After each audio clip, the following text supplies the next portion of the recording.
চট্টগ্রাম সন্দ্বীপে একটা উপজেলা আছে যেটা সাগর পাড়ি দিয়ে যাইতে হয়, দ্বীপ আলাদা, চারদিকেই বঙ্গোপসাগর, শুধু একটা আলাদা দ্বীপ।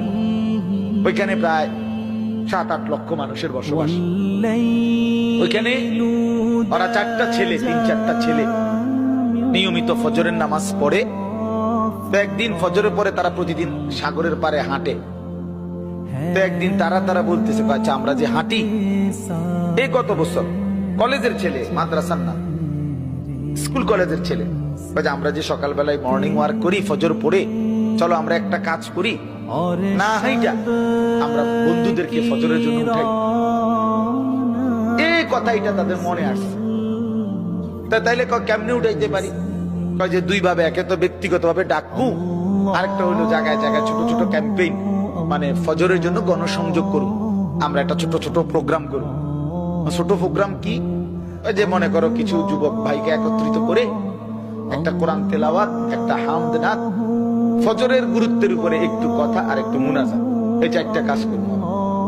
এই ফয়সালা নিয়ে এখন এটা লিখবো, মানে এই যে 4টা কাজ, কোরআন শরীফ তিলাওয়াত, একটা হামদ নাত, ফজরের উপরে একটু গুরুত্ব আর একটা দোয়া, এই কথাটা লিখবার জন্য তারা বললো যে এটা আমরা লেখা দরকার, নাহলে তো সিদ্ধান্তটা যে আমরা যেটা করবো এখন কাগজ নাই।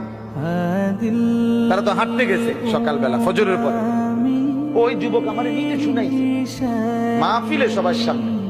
তারপরে বলতেছে, হুজুর আমরা সাগরের পারে হাঁটতে হাঁটতে পরে খুইজা একটা সিগারেটের প্যাকেট এটা ঘুরে আনিস, নিয়ে ওই প্যাকেটের ভিতরে যে উল্টাই আছে সাদা জায়গা, এইটার মধ্যে কলম দিয়া লিখছি এই আমি সিদ্ধান্তটা। এই একটা কাগজ দিয়ে লেখা শুরু করছি। আজকে 1 বছরের মাথায়, এই বছর তারা ফজরের পরে, এই আমার এরকম রাত্রে যেখানে মাহফিল ছিল ওইখানে, মনে করেন এই প্যান্ডেলে, ওই প্যান্ডেলেই তারা ফজরের পরে তাগো মাহফিল আলাদা, ফজর ক্যাম্পেইন। তো এরপরে ফজরের পরে আমি মসজিদে আপনার তাসবিহ পড়ে 10-15 মিনিট বাইরেছি। বললাম যে কই ভাই আপনাকে ওয়াজ খবর হুজুর আম করে আর 20টা মিনিট সময় দেন, আমাদের সাথীরা আসতেছে, ছেলেরা। আল্লাহু আকবার। এই আধা ঘন্টার ভিতরে দেখলাম কমপক্ষে 4.5 থেকে 5 হাজার ছেলে